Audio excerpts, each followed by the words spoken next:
And welcome back. Welcome back to Shut It. How you doing? How you doing? We have a lot of great dumb news for you. I'm so excited. You have no idea, you guys. Here's the thing. The world is such a horrible place right now, especially now with all the awful news we're getting. My deal is coping with dumb news of the week. That's what I tackle. Not coping, tackling dumb news of the week. And let's just dive right in, shall we? Wedding Blues New Jersey singer whose fiancé canceled her wedding turns it into a musical. That's right. Her wedding was called off, but her show must go on. New Jersey native Noelle Salvati, fiancé, canceled her wedding without explanation a month before she was set to walk down the aisle. But the singer-songwriter not only moved on, she turned the heartbreak into a musical. That's right. And the show is debuting 14 years later on what was to be her wedding date. Oh, that's cool. So this is like 14 years ago, so now she made it to Broadway. Okay, I was supposed to get married on October 1st, and I was at my final dress fitting, coming back from Kleinfield with my best friend, and I walked into my apartment and realized, oh, I haven't heard from my fiancé. And I went to call him, and his phone number was no longer in service. Salvati, 41, recalled to the Post. A day or two after that, I got an email from him calling the wedding off. It was just basically, I'm calling things off on my side. I recommend you do the same. All right, that's kind of abrupt with all those plans being made, and then he just says, sorry, it's called off. But there's a saying, rejection is God's protection. And look, now she's on Broadway, 14 years later, and she's a cutie pie. This has been, what a week, huh? What a week. I just got back from my Starbucks. I got a little iced latte. Freedom. That's what we have. Lots of choices. Salvati, who had met her ex, whom she dated for 3 years, through a couple that lived in her building, recalled the low point of returning to the apartment they once shared after he moved out. And the closets were all cleared out. All of his stuff was gone. And I remember dropping to my knees, she said. I was broken. I had a really, really hard time putting myself back together again. And I'm being completely honest. And no, I've never gotten any closure ever. All right. So that's all changing with the premiere of Swipe Right, a new musical which finds inspiration from the traumatic end to her engagement with songs like Ghosted and Coward and her post-breakup dating life. So it's sort of like a Broadway Taylor Swift kind of a thing. But that's great. Good for her. At one point, Noelle was singing about a date that had gone badly, and I was like, that's really funny. Maybe we could do something talking about the ridiculousness of online dating. After her split, then she went on a bunch of dates. I'm just going to read it. I can't. She was singing about the dates that went bad, and then... So she's having her one-woman show, her musical. It's the Upper West Side for one night only, October 1st, about the frogs she's met on Tinder and Bumble with titles like Cross 'Em Off the List. It's very original. She recalled one of her strange encounters with a man who claimed he was in the process of getting divorced. After one of our dates, he invited me back to his place to listen to some music and hang out. As he was showing me around the apartment, he casually mentioned that one of the rooms we passed was actually his ex-wife's room, she said. And after this nonchalant remark, he told me that his ex-wife was still living with him as his roommate. Oh, boy. Okay. Well, I guess this New York area is kind of expensive. In between each of the songs, actors also revealed their worst first date experiences, and one is from a woman who was with a man for a few months until he asked an unnerving question. He kind of mentioned very casually, I have a question for you. Have you ever thought about what it would be like to ethically source human meat? What? Okay, that's crazy. And she was like, wait, what do you mean? And this led to him essentially confessing that he would like to try cannibalism. Be careful out there, girls and boys, because you got a lot of crazies on that app. I thank God I'm not on these apps. Oh my God, that's nuts. So, okay, I would love to see this woman, but it's only for one night. But she got into the New York Post. Good for her. Look, it's hard out there. It's hard out there. You got to be careful. You don't know who you're gonna, you know what I mean? You don't know who you're gonna run into. And this woman sounds like she's still mourning after, what is it, has it been 14 years? 14 years. And she's pretty upset. And I know other people, it doesn't take them a really long time to mourn after a death of their spouse. And we all know who I'm talking about. You know what I'm saying? Like, I think grief is a real thing. You know, once your spouse dies, it's, you know, sometimes it's just taking over a podcast. Sometimes it's hugging world leaders a little tightly and trying to force crying in front of millions and millions of people. Sometimes, for me, as I grieve, like sometimes if I like, let me think, you know, a loss of a parent, that's a horrible thing. The first thing that I think of is I'm just going to be in my room, just kind of processing what happened and, you know, calling my family and close friends and just discussing. They're like, hey, is everything okay? It's like, yeah. And you just want to talk about it. Do you know what I mean? You just want to keep talking about it. You don't want to just like right straight out of the gate. Yeah, I'm going to take over your multi-million-dollar business, even though you said women shouldn't work. That was part of your decree. That was part of your template. That was part of your prophesizing or whatever your platform.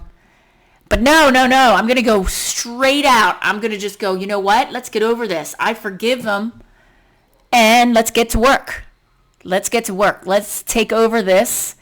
And let's have, you know what? Before we even put the person in the ground, I think I want to talk to a stadium of people. And I'm going to have it put up on Fox News in front of millions of people. I think that's important. That's a good part of the grieving process as well, is to really show everybody how much you were grieving.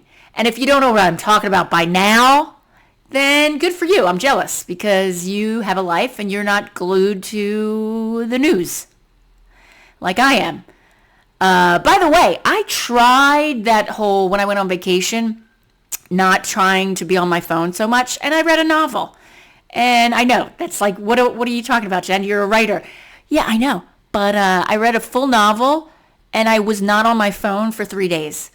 And I'm telling you, mental health, taking care, self-care is really important in these end of days. That's all I'm saying.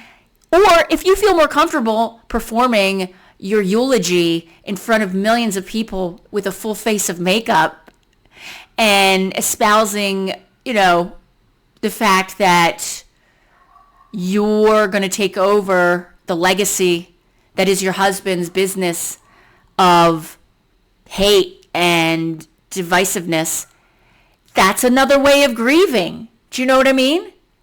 Like some people, they don't want to just sit back and cry, even though sometimes you can't cry.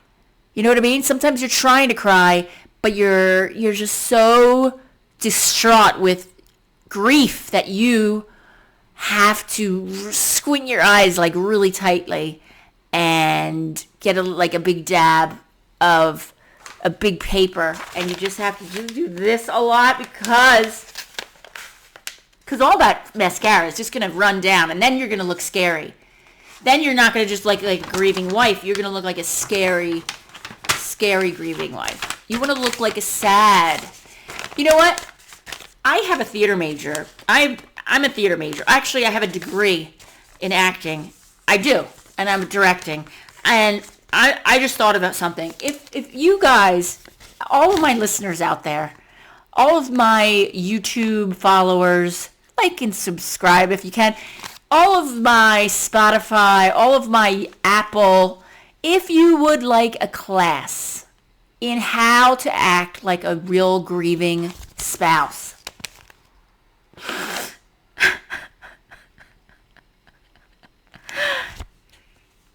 I have tips and tricks for you. The thing is, you don't want to do the squint. You don't want to do that. You just want to, here's what you should do. Go rent the movie, or rent, go watch the movie Sophie's Choice. Because the OG of emoting grief is that one scene that's almost like, wow, you can kind of compare it now to what we're seeing in live streaming with some people being abducted as we speak. That one scene where Sophie has to choose which child, before the other one is taken off on a train to Poland, I guess. I don't know where they're day tripping to. And Meryl Streep is like dying. I mean, you have to choose which one. Which one would you choose? Go study that movie. Study that movie, and that'll show you in real-time grief. Because she knows what's going to happen to the kid. So, and she's an actress. It's all acting. It's made up. It's a story. But I suggest, if you are going to be in a stadium full of grieving mourners at the wake of your husband's passing, go do some research and look up some really good movies like Sophie's Choice. It's really sad. It's really scary. It's really, it's heartbreaking is what it is. And it's kind of actually, if you think about it, it's a little bit relevant to what's happening today. But I'm not even going to talk about that part of it. I think you should, if you're going to be a convincing, grieving spouse, my suggestion, ditch the handkerchief. Ditch it. Let the makeup run down the face. That's going to give it a good look. Do you know what I mean? But the thing is, you have to have tears. You have to have tears. So just get a cup. Do you know what I mean? Just get a little cup and just do this. Dab it here. I mean, you have to turn away first. You have to just go like this. Wait, go like this. Go, oh yeah, everybody, we're sad. And then put it here. And don't do that. Just do this. And if you could make your lower lip quiver, and you have these two tears, I don't know if you can see. I'm going to try to do a close-up. He was a great... And then do a lot... He was a great man. And then just put your head down. Don't have that, like, smoky eye look that, like... It's almost like... It was almost as if she was posing, like... You know how J-Lo does that, like, sexy kind of, like... She's almost in pain kind of a look on the red carpet. That's what it kind of reminded me of. It was kind of like, oh my God, I'm in so much pain. I'm so sad. Oh my God, we are living in such a freaking clown show, freak show, side show, whatever show. Truman Show. That's what I meant. We're living in a Truman Show, you guys. But anyway, if you, was anybody, okay, let's get back to the article. So has anybody been stood up at the altar? Any of our listeners here? This is our 67th episode, or 8th, I think. 68th episode, like and subscribe. Have you ever been jilted at the altar? If so, what happened? What did you do? Did you cry? Did you make a musical about being jilted? I have wanted to stand up at people's weddings and say, don't do it. Have you ever had that instance happen? I have.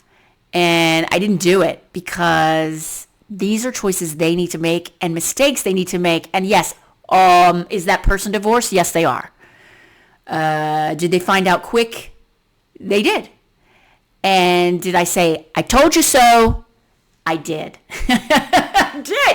I did because it was my sister. So that's hilarious. And she knows I'm always right. Anyway, so what are your stories? Have you gone to a wedding and gone, oh my God, this is not going to work out? I have. And guess what? if you get that gut feeling, I'm usually right 9 times out of 10. But have you gone to a funeral? And have you, sorry, my glasses are so dirty. And have you gone to a funeral? And have you ever thought, oh my God, this person is not, they're faking being sad about the person being dead? I did that when I was a kid. I remember my neighbor, her parents, or one of her parents died, and I was really young, and I didn't know what you were supposed to do. I didn't even understand death, but everybody in the neighborhood went to this person's funeral, and I just started crying, and the daughter of the parent who died, she started laughing at me because she knows me, and she goes, "Why are you crying?" And she's like, "It's okay. They were old." And I was like, "Okay, but I think you're supposed to cry. Aren't you supposed to cry? I'm really upset." And she was like, "No, it's okay. They're in heaven." And I said, "Oh, okay. Can we go to McDonald's now?" Because that was promised after the funeral, and we went to McDonald's, and I was happy. But here's the thing: when you are giving a eulogy at a funeral, is everybody has their way of grieving, and here's what everybody was saying about that. Give her a break. People have their way of grieving, which I totally agree with. You know what I mean? Sometimes when I'm grieving, I don't like to give talks. Like, if that were my husband, well, it would be weird, like, to be in front of, like, a stadium full of people. I'd be like, he's kind of an introvert. He doesn't know that many people. I'd be like, where did you guys come from? How did you get in this stadium? What is going on? No, but seriously, if I had to talk right after the death of my husband, I don't think I could do it. I would get his friends to do it. I couldn't do it. That would be so weird. And let's say you have to do it. You have to do it. You have to do it. I don't think I'd look so fresh. Do you know what I mean? I don't think I'd look so polished. I don't think I'd look like so glamorous. I think the last thing on my mind would be like, oh my God, I gotta make sure my hair extensions are freshened up, and I, put on my falsies and lip liner. Let's do it. You know what I mean? It's a little sus, is what I'm trying to say. Just a little bit sus. I mean, look at the footage. Just look at the footage. You decide. Is this normal? And I'm not saying, okay, fine, it's not normal. Okay, it's not normal. Some people grieve differently. Fine. That's totally fine. I'm not judging it. But what I am saying is it's really bizarre behavior.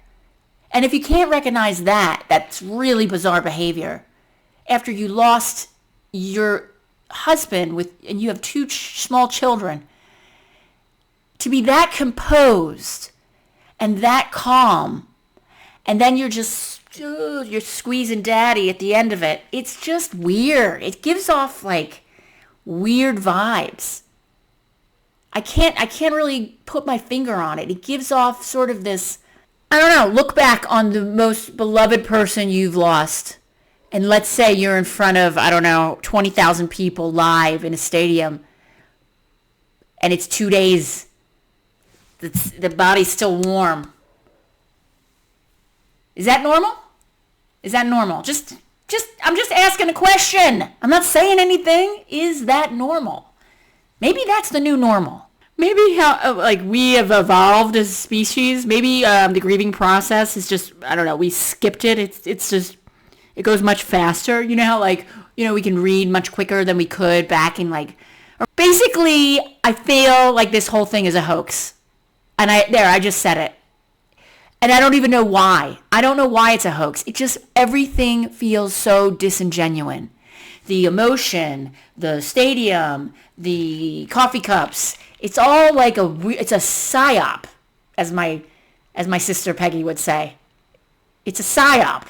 You know what I mean? I've been to many funerals, and they're sad. And I've been to many. I mean, I've had really awful funerals to go to, and they're there is no way in my heart of hearts could I actually get up and talk so disingenuous. It just doesn't seem like somebody who's in mourning. It just doesn't seem like somebody who's like just gutted. I mean, I would be gutted. Could not even think about talking in front of like a little church full of people. I don't know. There's something off. Put it in the comments. What do you guys think? I don't know.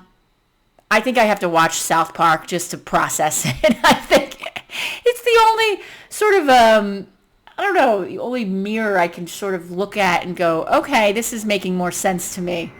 We're in some dark days. All right, I didn't say much of anything, but I said a lot. So there you have it. The world needs Turning Point USA. It needs a group that will point young people away from the path of misery and sin. It needs something that will lead people away from hell in this world and in the next. I am tremendously honored to be the new CEO of Turning Point USA.